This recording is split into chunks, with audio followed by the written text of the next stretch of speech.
If eating something like a peanut butter cup will send you into a binging spiral, this video is for you. This is going to sound absolutely ridiculous. Every single day for the next 2 weeks, breakfast, lunch, dinner, snacks, you're eating this. I don't care how many you eat, but give yourself unconditional permission to have something like this every single day. Breakfast, lunch, dinner, snacks. Guarantee by the end of the 2 weeks, this will no longer be a big deal to you. This sounds super counterintuitive, but hear me out. If I told you to avoid all food for the next couple of days, what would happen? You would get really fucking hungry, obviously. But you may also find that foods taste extra delicious. So when you finally eat again, you go to town and eat way more than you would normally. Your initial restriction is what drives that compensatory increase.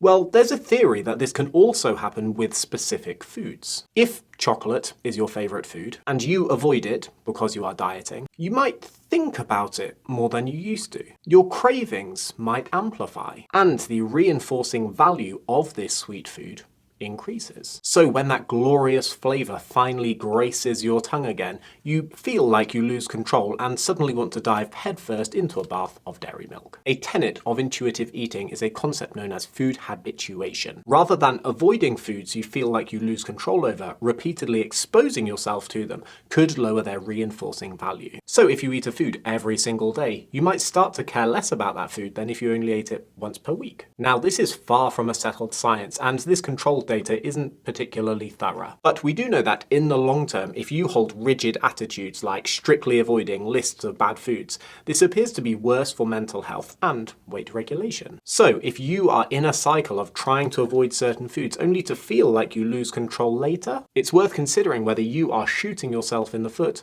trying to avoid it in the first place.